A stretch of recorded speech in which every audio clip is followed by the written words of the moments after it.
Hello hello भाई, guys, सत श्री अकाल, अस्सलाम अस्सलाम वालेकुम। वालेकुम। आई होप आप सब अच्छे होंगे। और अल्हम्दुलिल्लाह हम भी बहुत अच्छे हैं। तो गाइस, आज हम आप लोगों के लिए एक और न्यू वीडियो लेकर आए हैं। ये वीडियो बहुत इंटरेस्टिंग होने वाली है बिकॉज हम्म। ये कुरान के रिलेटेड वाक़या हम देखने वाले हैं। हज़रत जुल्करनैन और याजूज माजूज कौन है, ये आज हम इस वीडियो में देखने वाले हैं। हम्म। अगर आप लोग हमारे चैनल पे न्यू है तो हमारे चैनल को सब्सक्राइब कर लीजिए। और इस वीडियो को हमारे साथ लास्ट तक जरूर देखिएगा। अल्लाह रब्बुल इज़्ज़त ने हर उम्मत और कौम को किसी फितना और आजमाइश में हमेशा मुब्तला किया है, जिसकी खबर पैगंबरों ने अपनी अक़वाम को दी है। उम्मत मोहम्मदिया के लिए एक बड़ी आजमाइश वहशी और दरिंदा सिफत कौम के खुरूज की शक्ल में लिख दी गई है, जिसके वक़ू पज़ीर होने में कोई शक नहीं। आखिरी नबी मोहम्मद सल्लल्लाहु अलैहि वसल्लम ने अहादीस मुबारका में इस फितने की खबर नहायत ही वजाहत के साथ दी है। इस वहशी कौम का नाम याजूज माजूज है। ये वो कौम है जिसकी पेशन गोई न सिर्फ नबी सल्लल्लाहु अलैहि वसल्लम ने की, बल्कि तौरेत व इंजील में भी इस कौम का जिक्र मिलता है, जिसे गोग एंड मैगोग कहा गया है। दरअसल याजूज माजूज हज़रत नूह अलैहिस्सलाम के तीसरे बेटे याफिस की औलाद में से हैं। ये लोग शुमाली मशरिकी एशिया में ज़िंदगी बसर किया करते थे और अपने इर्द गिर्द के इलाकों पर हमेशा वहशियाना हमला किया करते थे। उनकी आबादी चीन से मगरिब में तुर्किस्तान तक फैली हुई थी। रिवायतों में आता है कि याजूज माजूज बनी आदम में से हैं और अगर उन्हें पूरी दुनिया में छोड़ दिया जाए तो तबाही मचा देंगे और लोगों की मईशत तबाह कर डालेंगे। उनमें से हर कोई आदमी उस वक्त तक नहीं मरता जब तक अपनी 1000 या इससे ज़्यादा औलाद न देख ले। उनके चेहरे तह बतह ढाल की तरह हैं। ये लोग लंबे कद काट के हैं जो सनोबर के दरख्त के मानिंद है। उनमें सबसे लंबा शख्स 3 बालिश तक का होता है। ये जिस जानदार के पास से गुजरते हैं उन्हें खा जाते हैं। ये मौसम बहार में अपने गारों से निकलते हैं और सब्ज़ा खाते हैं। उनके पंजे और दांत दरिंदों की तरह हैं। हज़ारों साल कबल इस रुए ज़मीन पर अल्लाह के एक नेक बंदे की हुकूमत थी, जिन्हें जुल्करनैन के नाम से जाना जाता है। अल्लाह रब्बुल इज़्ज़त ने जुल्करनैन को ज़मीन के एक बड़े हिस्से पर बादशाहत अता फरमाई थी। आपने मशरिक़ व मगरिब का सफ़र भी किया था। मुवर्रिखीन के मुताबिक जुल्करनैन के नाम से कुरान मजीद में जिस शख्स का जिक्र आया है, दरअसल वो ईरान का अजीम बादशाह खुरस था, जिसे साइरस आज़म भी कहा जाता है। जब हज़रत जुल्करनैन ने शुमाल का सफ़र किया तो आपका गुज़र मशरिकी तुर्किस्तान और मुग़लिस्तान के इलाकों से हुआ। ये इलाका 2 अजीम पहाड़ों के बीच आबाद था और पहाड़ के उस पार याजूज माजूज रहा करते थे। उन लोगों ने जुल्करनैन से याजूज माजूज के फितने की शिकायत की और कहा कि ये कौम बार बार इन इलाकों में हमला करके फसाद फैलाते हैं। लिहाजा हज़रत जुल्करनैन ने उस सरकश कौम की यलगार से हिफाजत के खातिर उन पहाड़ों के दरमियान एक मजबूत दीवार तामीर करवाई, जो लोहे और पिघले हुए तांबे से बनाई गई थी। तामीर मुकम्मल होने के बाद आपने अल्लाह का शुक्र अदा किया और लोगों को आगाह किया कि यह दीवार वक्ती तौर पर इस कौम से हिफाजत करेगी, लेकिन हर चीज़ फना होकर रहती है। लिहाजा एक दिन ये दीवार भी टूट जाएगी और याजूज माजूज उन इलाकों से निकलकर तमाम ज़मीन पर फैल जाएंगे। जैसा कि अल्लाह ने कुरान मजीद में इरशाद फरमाया, यहाँ तक कि जब याजूज माजूज खोल दिए जाएंगे और वो हर बुलंदी से दौड़ते हुए आएंगे और सच्चा वादा करीब आ लगेगा।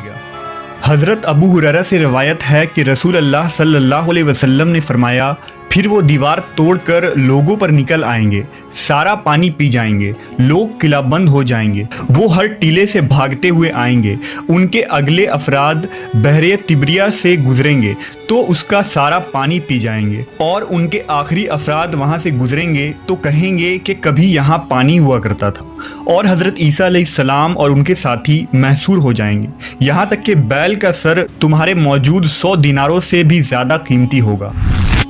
वो अपने तीर आसमान की तरफ फेंकेंगे, जिन्हें अल्लाह खून लगाकर नीचे फेंकेगा, तो वो कहेंगे हमने आसमान वालों पर भी गलबा पा लिया है, जिस तरह हम अहले ज़मीन पर गालिब हैं। एक रिवायत में है कि बेशक याजूज माजूज रोज़ाना दीवार तोड़ते रहते हैं। जब वो मुकम्मल टूटने के करीब होती है तो उन्हें सूरज की शुआएं नज़र आती हैं। इतने में उनका बड़ा कहता है, चलो बाकी कल तोड़ेंगे। तो अगले दिन अल्लाह उस दीवार को पहले से भी मजबूत बना देता है। जब उनकी कैद की मुद्दत ख़त्म हो जाएगी और अल्लाह उन्हें लोगों के सामने जाहिर करना चाहेगा, तो उस दिन जब वो सूरज की शुआएं देखेंगे तो उनका बड़ा कहेगा, चलो इंशाअल्लाह बाकी कल तोड़ेंगे। जब वो अगले दिन आएंगे तो इंशाअल्लाह कहने की बरकत से दीवार उतनी ही होगी जितनी छोड़ कर गए थे। यूं वो बाकी दीवार तोड़कर बाहर आ जाएंगे। दीवार तोड़ने के बाद ये ज़मीन में खूब कत्ल गारत गिरी करेंगे। ये सब क़यामत के करीब होगा। हज़रत ईसा अलैहिस्सलाम उनके लिए हलाकत की दुआ फरमाएंगे तो अल्लाह उनकी गर्दनों में कीड़े पैदा फरमाएगा जिससे ये फ़ौरन मर जाएंगे। पूरी ज़मीन पर उनकी लाशों की बदबू फैल जाएगी। फिर अल्लाह एक किस्म के परिंदों को भेजेगा जो उनकी लाशें उठाकर जहां खुदा चाहेगा फेंक आएगा। यूं याजूज माजूज का खात्मा हो जाएगा। मवर्रखीन और मुहक्किकीन के मुताबिक सरजमीन कफ़काज़ में दरियाए खज़र और दरियाए सयाह के दरमियान एक पहाड़ों का सिलसिला है जो एक दीवार की तरह शुमाल और जुनूब को एक दूसरे से अलग करता है। इसमें एक दीवार की तरह का दर्रा भी मौजूद है जो मशहूर दर्रा दारियाल है। यहाँ एक कदीम तारीखी लोहे की दीवार नज़र आती है। इस बिना पर बहुत से लोगों का नज़रिया ये है कि दीवार ज़ुल्करनैन यही है, जबकि कुछ मवर्रखीन दीवार चीन और दीवार तरमस को दीवार ज़ुल्करनैन मानते हैं। ये तमाम नज़रियात क़यास और अंदाज़ों पर मबनी हैं। दीवार ज़ुल्करनैन कहाँ बनाई गई है और कहाँ वाक़ है, इसका इल्म सिर्फ अल्लाह तबारक व तआला को ही है और वक्त मुकर्ररा पर उस दीवार को याजूज माजूज तोड़ कर निकल जाएंगे।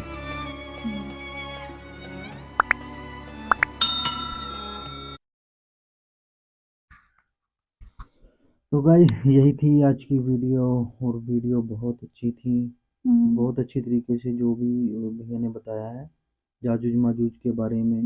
मतलब ये है कि जब भी क़यामत का टाइम आएगा तो मैं तो ये सोच के हैरान हूँ कि यार जैसे उनका साइज़ बताया जा रहा है, जिस तरीके से वो ख़तरनाक बताए जा रहे हैं, तो अगर से आज के टाइम में कोई इंसान उनको देख लेगा तो वो पहले तो ही इंसानों को खाते हैं, तो उसको खाने से पहले ही मर जाएगा वो तो।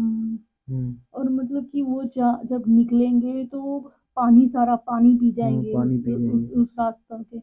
मतलब वो इंसानों के अंदर घुस के इंसान को खा जाएंगे ऐसे। मतलब बहुत ही वहशी दरिंदे टाइप के होंगे। और इसमें बताया जा रहा है कि नूह अलैहिस्सलाम जो है, जिनके कौम के ऊपर पानी का अज़ाब आया था, उनकी औलाद में से है।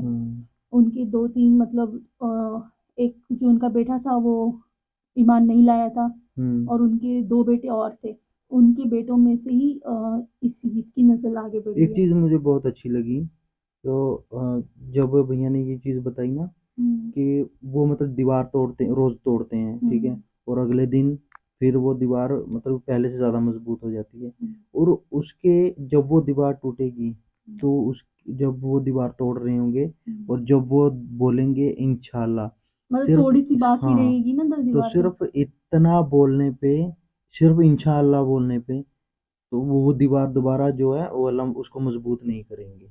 बिकॉज उन्होंने अल्लाह का जिक्र किया कि इंशाल्लाह हम कल तोड़ेंगे, तो अल्लाह अपने नाम की बरकत को ऐसी ज़ाया तो होने देंगे नहीं। तो वो मतलब उस दीवार को तोड़ने पे कादिर हो जाएंगे याजूज माजूज।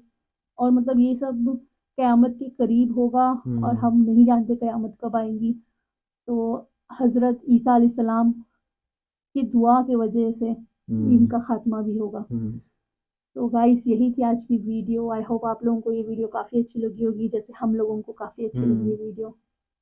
और अगर आपको वीडियो अच्छी लगी है तो वीडियो को लाइक करें, कमेंट करें, और वीडियो कमेंट करके अपनी राय ज़रूर बताएं, और ये भी बताएं कि अगली वीडियो हम किस टॉपिक पे बनाएं। तो मिलते हैं अगली वीडियो में, तब तक के लिए अल्लाह हाफिज़।